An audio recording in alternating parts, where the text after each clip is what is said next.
Buenos días. Voy a compartir con ustedes esta presentación referida al contexto de los derechos territoriales indígenas en una Amazonía bajo amenaza.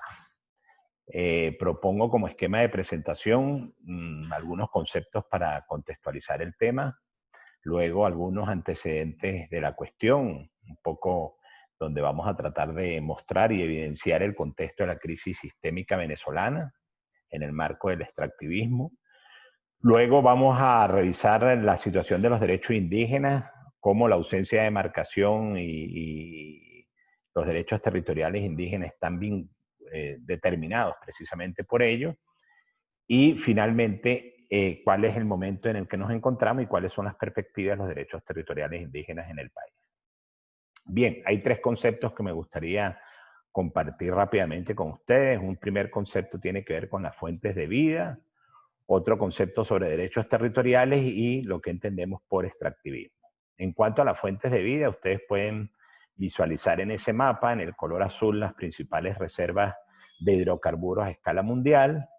Luego, en el color verde van a ver las mayores concentraciones de biodiversidad y finalmente lo que ven en círculo son donde se encuentran las principales fuentes de agua y específicamente, fundamentalmente en la parte amazónica, fuentes de agua dulce. En esos ámbitos de fuentes de vida es donde se encuentran también las mayores concentraciones de diversidad cultural, es decir, de culturas y de pueblos indígenas a escala mundial. Por derechos territoriales entendemos el conjunto de derechos reconocidos a los pueblos indígenas que tienen como condición las tierras, territorios y recursos para garantizar el derecho a la vida. Recordemos que el derecho de los pueblos indígenas pasa por el derecho a la vida, fundamentalmente pasa por el derecho al territorio. Por extractivismo entendemos la explotación ilimitada de recursos naturales como principales amenazas a las tierras, territorios y recursos de los pueblos indígenas. Vean ustedes que aquí estamos utilizando el concepto de tierras, territorios y recursos que existe en la Declaración de Derechos de los Pueblos Indígenas de las Naciones Unidas.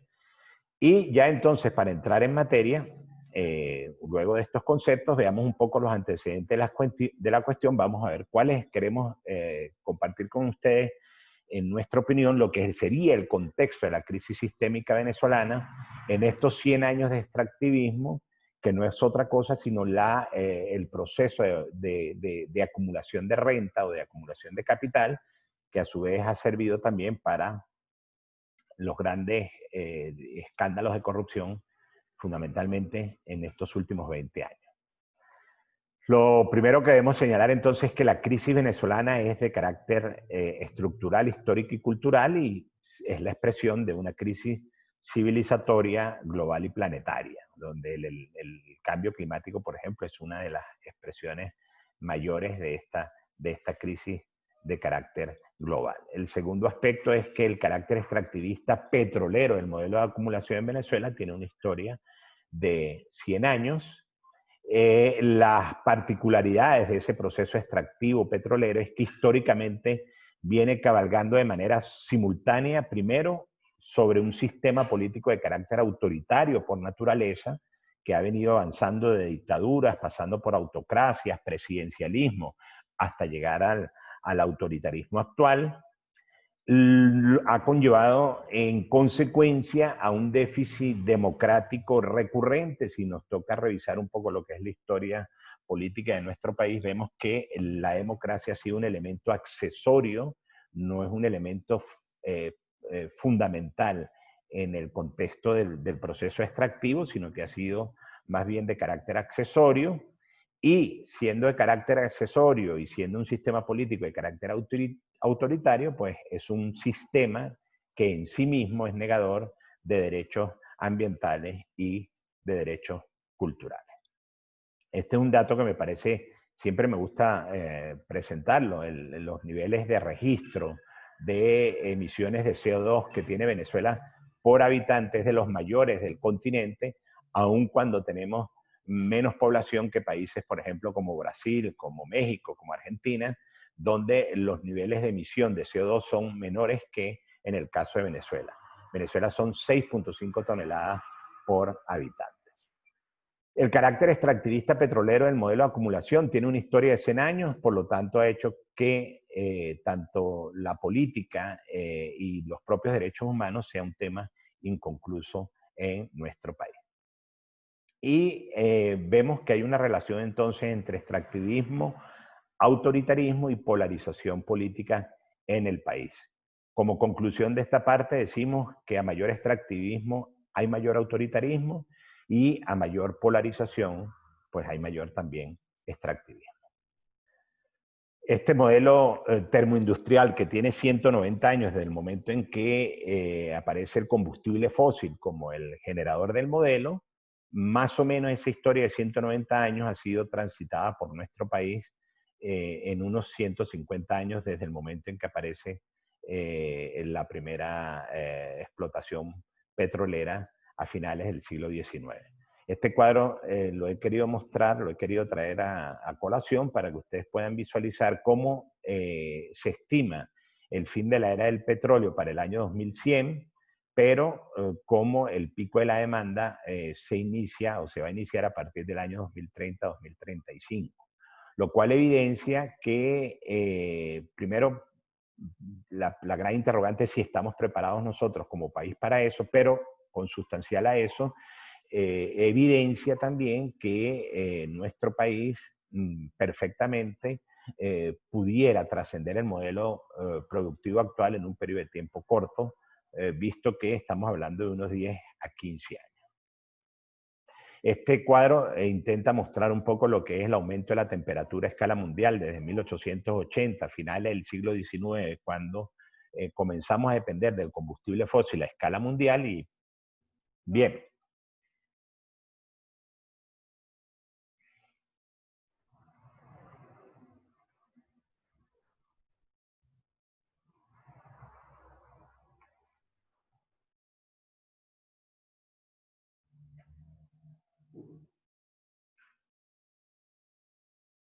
bueno, entonces decíamos que esta lámina nos muestra un poco lo que es el aumento de la temperatura y fundamentalmente con el aumento de la temperatura pues también logramos visualizar eh, lo que son los principales conflictos desde finales del siglo XIX hasta el tiempo de la pandemia actual, que es el que está afectando la situación económica a escala mundial. En cuanto a la situación de los derechos indígenas en el marco en este contexto del extractivismo, vemos que la característica fundamental es el de la ausencia de demarcación y en consecuencia la afectación al reconocimiento de los derechos territoriales indígenas y a la libre determinación. Una primera apreciación sobre este tema es que el concepto de recursos naturales choca con el de fuentes de vida, que es el que destacan los propios pueblos y comunidades indígenas como un derecho fundamental que es consustancial al derecho al territorio, a la libre determinación y al derecho a la consulta libre, previa, informada y de buena fe. Vemos cómo, en definitiva, en la cosmovisión de los pueblos indígenas choca con lo que es el modelo civilizatorio actual basado en la sobreutilización de recursos naturales. Para lo que el mundo occidental son recursos naturales, para los pueblos indígenas son fuentes o espacios de vida, digamos, constituidos por el agua, el oxígeno, los bosques y la propia biodiversidad.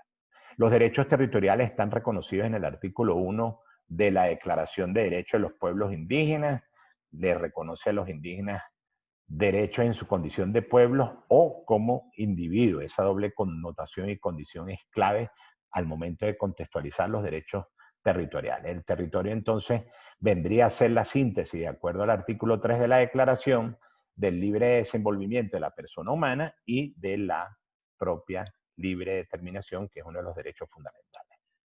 Con esta lámina queremos destacar lo que ha sido la evolución del derecho al territorio conforme a algunas sentencias de la Corte Interamericana de Derechos Humanos desde la decisión en favor del pueblo Aguastigni versus Nicaragua en el año 2001 hasta la última decisión de la Corte en favor de la asociación La Cajonat versus Argentina en el año en curso.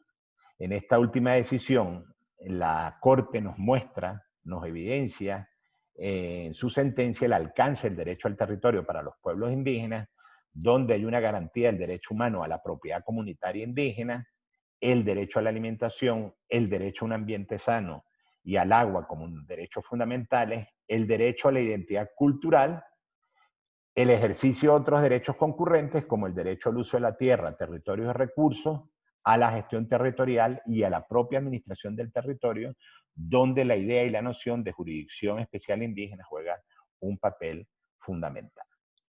En el caso de la Amazonía, ¿cuáles son las perspectivas de los derechos territoriales indígenas en la Amazonía? Ya sabemos la importancia que tiene la Amazonía, 6 millones de kilómetros cuadrados, desde el punto de vista cultural y biológico es una de las regiones más megadiversas del planeta. Estamos hablando de 33 millones de habitantes, donde conviven 385 pueblos originarios y donde hay aproximadamente 22 pueblos en aislamiento voluntario o en contacto inicial. Según la COICA, es una de las regiones donde la pandemia viene haciendo estragos. De acuerdo a las cifras que nos proporciona Gregorio Mirabal, su coordinador, estamos hablando aproximadamente de 6.996 casos confirmados, 629 fallecidos y de la afectación de 93 pueblos y nacionalidades afectadas. Se requieren de un conjunto de acciones urgentes, claves para los pueblos amazónicos, que van desde protocolos para enfrentar la pandemia, protocolos interculturales en idiomas nativos, pero sobre todo pasando por medidas cautelares en favor de los territorios de los pueblos indígenas. Ya hay una primera medida cautelar de la Corte Interamericana, de la Comisión Interamericana, perdón, en favor del pueblo Yanomami y Yecuana. Nosotros pensamos que estas medidas tienen que ampliarse hacia el resto de los pueblos y deben, entre otras cosas, existir exigencias a los estados amazónicos de moratoria a todos aquellos proyectos de carácter extractivo que pudieran pretender desarrollarse en la región. Aunque la pandemia, se le ha hecho frente a la pandemia, el aumento de los casos de COVID-19 en la Amazonía son proporcionales a la profundización y al aumento también del extractivismo.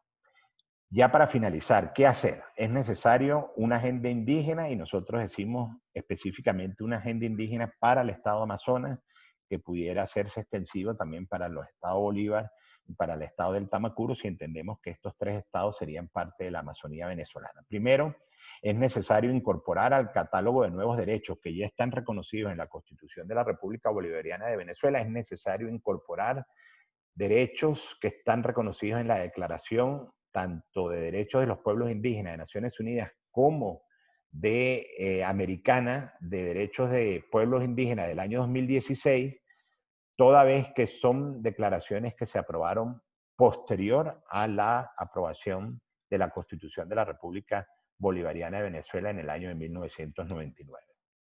Es fundamental avanzar en la conversión de la autodemarcación en demarcación y eso tiene que hacerse a través de iniciativas mediante actos legislativos a nivel local, a nivel de los municipios, a nivel regional, de los consejos legislativos regionales e incluso a nivel nacional, donde se sienten las bases del desarrollo de políticas públicas interculturales y ambientales. Pensamos que el Decreto Nacional de Parque Nacional Caura del año 2017 debe servir de herramienta para armonizar territorios y patrimonio cultural indígenas con áreas protegidas. Existen muchos ejemplos y muchos casos a escala mundial donde es factible conciliar áreas protegidas con territorios indígenas. Es necesario avanzar también en la desfragmentación de los territorios indígenas mediante la consolidación de estrategias de demarcación a través del fortalecimiento y el impulso de la autodemarcación desde las jurisdicciones especiales indígenas conforme a los usos y costumbres de nuestros pueblos indígenas. Hay que avanzar en el fortalecimiento tanto político como jurídico y la autonomía, el reforzamiento de la autonomía de las organizaciones ancestrales tradicionales y de base indígena. Y finalmente decimos que la única manera desde la cosmovisión indígena de proteger la Amazonía es a través de la titulación pendiente de los territorios indígenas mediante la autodemarcación y demarcación. Al arco minero del Orinoco hay que oponerle el arco amazónico del agua, de la diversidad cultural y biológica y fundamentalmente el arco de la vida. Como diría el maestro Ernest Bloch, el futuro no se puede construir sin herencia cultural. El pueblo es pueblo cuando empuja, no cuando sigue. Koshkoro Patume, muchísimas gracias a todos por su atención.